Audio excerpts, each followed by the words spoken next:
Huling namataan yung sentro ni Typhoon Opong kaninang alas 4 ng umaga sa layong 505 kilometers kanluran ng Indang sa area ng Cavite. So lumakas muli ito bilang isang typhoon dahil nandito na ito sa bahagi ng West Philippine Sea. So may taglay itong lakas ng hangin na malapit sa gitna na umaabot ng 120 kilometers per hour at pagbugso na umaabot ng 150 kilometers per hour. Yung movement nito sa kalukuyan ay west-northwestward sa bilis sa 30 kilometers per hour. So mapabawasan na yung mga pag-ulan na ating mararanasan ngayong araw na dulot ni Bagyong Opong. Nag-issue na tayo ng final weather advisory kaninang alas 5 ng umaga. So less likely na tayong makakaranas ng significant na mga malalakas na pag-ulan. Gayunpaman, makikita natin dito sa ating latest satellite images itong mga kaulapan na kasalukuyang umiiral sa ilang bahagi ng ating bansa. Ito yung epekto ng trough o extension ni Bagyong Opong. So for today, kahit papalayo na itong si Opong sa ating bansa, makakaranas pa rin tayo ng makulimlim na panahon at mga kalat-kalat na pag-ulan at thunderstorms dito sa area ng Metro Manila, Ilocos Region, sa bahagi ng Central Luzon, Calabarzon at Mimaropa. Dahil naman sa habagat, makakaranas rin tayo ng mga pag-ulan. Itong habagat na patuloy na pinapalakas ni Opong, asahan natin yung mga pag-ulan at mga thunderstorms sa bahagi naman ng Western Visayas, Negros Island Region at Zamboanga Peninsula.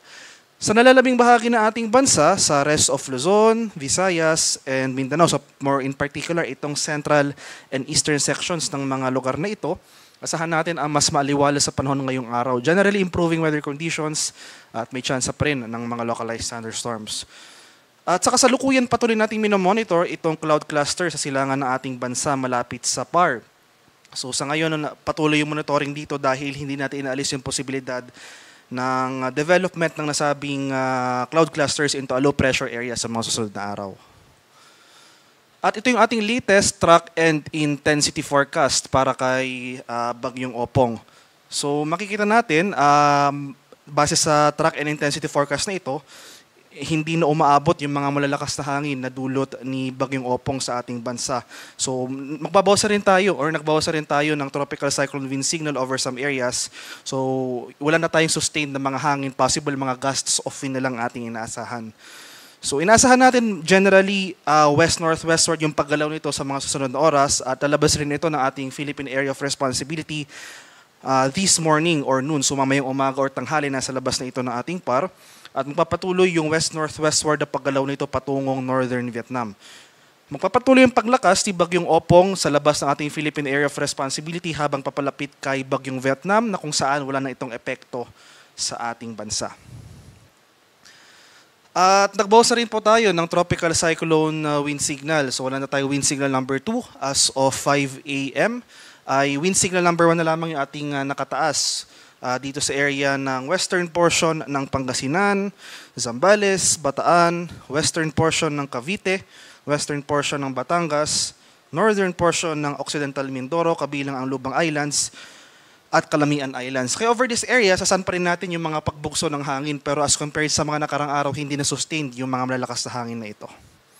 So sa mga susunod na issuance natin, possible pag nasa labas ng PAR, itong si Bagyong Opong ay maglilift na rin tayo ng tropical cyclone wind signal over these areas. Sa kalagayan naman nating karagatan, nag-issue na rin tayo ng final gale warning. So wala nang gale warning na nakataas anumang bahagi ng ating kapuluan. Pero iba yung pag-ingat pa rin sa ating mga kababayan na maglalayag dito sa seaboards ng Luzon dahil posible pa rin tayo makaranas dyan ng katamtaman hanggang sa maalong karagatan. So moderate to rough sea conditions dito sa western and eastern seaboards ng Luzon. Samantala, banayad hanggang sa katamtamang pag-alon ng ating mararanasan over Visayas and sa Mindanao. So iba yung pag-ingat pa rin sa ating mga kababayan na maglalayag. At may pinalabas pa tayong storm surge warning kaninang alas 2 ng umaga. So bumaba na yung ating inaasahang epekto ng storm surge. May moderate risk pa rin tayo ng storm surge over the coastal areas of Bataan, Batangas, Cavite, Occidental Mindoro, Palawan at sa Zambales. In terms of severe winds naman, ngayong araw, so itong mga lugar na outside tropical cyclone wind signals, o yung mga lugar na walang tropical cyclone wind signal na nakataas, posible po tayong magtaka bakit may pagbukso ng hangin pero papalayo na yung bagyo. So dahil po yan sa epekto ng southwest monsoon o habagat na pinapalakas si Bagyong Opong. So for today, itong mga lugar sa Luzon, na walang tropical cyclone wind signal, asan pa rin natin yung mga occasionally pagbukso ng hangin na dulot ng habagat.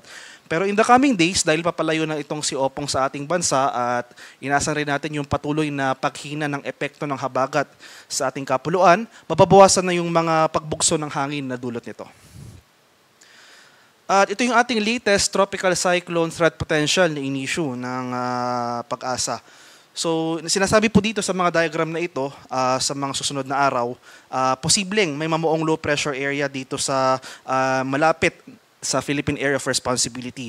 And for the first to second week ng October, ay may low to moderate chance na maging tropical cyclone itong low pressure area na ito, posibleng baybayin itong area ng mainland Luzon. So sa ngayon, hindi pa natin ito dineclare bilang isang low pressure area, pero patuloy po tayong umantabay sa mga succeeding updates na ini-issue ng Pag-asa. So para naman sa ating 4-day weather outlook, bukas makakaranas pa rin tayo na makulimlim na panahon at mga kalat-kalat na pag-ulan at thunderstorms. Sa may Palawan, dulot yan ng southwest monsoon o yung hanging habagat. Samantala, pagsapit ng Lunes ay malaking bahagi ng ating bansa makakaranas ng generally fair weather dahil yan sa paghina ng habagat o yung southwest monsoon.